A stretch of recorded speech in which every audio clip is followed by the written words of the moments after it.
ఆవిష్కరించిన పెద్దలు గౌరవనీయులు ఆంధ్రప్రదేశ్ రాష్ట్ర ముఖ్యమంత్రి నారా చంద్రబాబు నాయుడు గారికి, అంతేకాకుండా యూరోపియన్ యూనియన్ అంబాసిడర్ హెర్వీ డెల్ఫిన్ గారికి, మంత్రి కందుల దుర్గేష్ గారికి, బాలాజీ గారికి, వెంకట్రావు గారికి, తేజస్వికి, అంతేకాకుండా సెక్రటరీ అజయ్ జైన్ గారికి అందరికీ కూడా నా హృదయపూర్వక నమస్కారాలు. అమరావతి ఆవకాయ్ ఈ కార్యక్రమాన్ని రాష్ట్ర ప్రభుత్వం ద్వారా ప్రతిష్టాత్మకంగా ప్రారంభించుకున్న ఈ కార్యక్రమం మనం మన ఆంధ్రప్రదేశ్ పునర్నిర్మాణంలో భాగంగా ఒక రాజధాని కాదు, ఒక అభివృద్ధే కాదు, ఒక సంక్షేమమే కాదు, ఒక సినిమా, ఒక కల్చర్, ఇటువంటి కార్యక్రమాలు కూడా మన రాష్ట్రంలో అభివృద్ధి చెందాలని గౌరవ ముఖ్యమంత్రి గారి కళల రూపం ఈ కార్యక్రమం.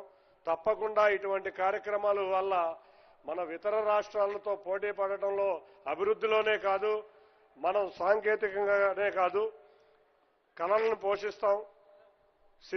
ఇవాళ సినిమా పరిశ్రమ ఒక చక్కటి పరిశ్రమ. ఇవాళ ఈ విజయవాడ అమరావతి నగరంలో ఎప్పటి నుంచో సినిమా పరిశ్రమ అభివృద్ధి చెంది ఉంది.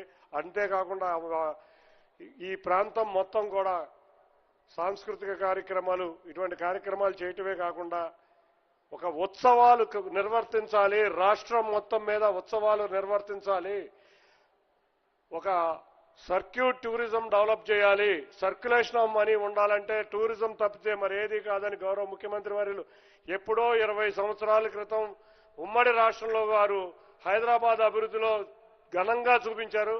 అట్లాగే మళ్ళీ ఇవాళ రాష్ట్రంలో ఎన్నో ఉత్సవాలు, వైజాగ్లో బీచ్ ఫెస్టివల్ అనుకుని, అంతేకాకుండా విజయవాడ ఉత్సవ్ ఈ ప్రాంతంలో ఇవాళ అమరావతి ఆవకాయ్, అంతేకాకుండా రేపు రాబోయే కాలంలో ఎక్కడికక్కడ ప్రతి సిటీలోకి ఒక ఫెస్టివల్ ఉండి అక్కడ ఉన్న ప్రతి ఒక్కళ్ళని, కళల్ని, కళాకారుల్ని పోషించే విధంగా తయారు చేస్తున్న మన ముఖ్యమంత్రి గారికి ధన్యవాదాలు తెలుపుకుంటున్నాం.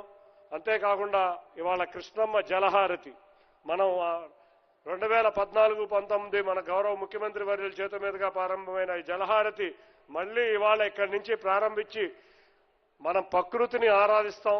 తప్పకుండా కృష్ణమ్మను ఆరాధించి ఆ రైతులకి సంక్షేమంగా ఉండాలి, అభివృద్ధి జరగాలని కోరుకున్న ముఖ్యమంత్రి వర్యుల చేతుల మీదుగా మళ్ళీ ఇవాళ కృష్ణమ్మ జలహారతులు ప్రారంభించుకోవడమే కాకుండా ఈ ప్రాంతంలో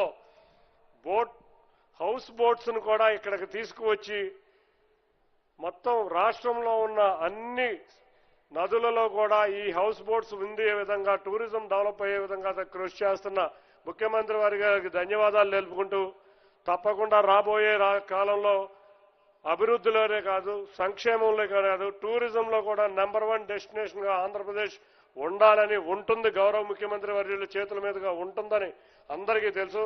అదేవిధంగా ముందుకు వెళ్లాలని తెలియజేసుకుంటూ అందరికీ కూడా ఈ అవకాశం ఇచ్చిన పెద్దలందరికీ కూడా పేరు పేరున ధన్యవాదాలు తెలుపుకున్నాను. Thank you.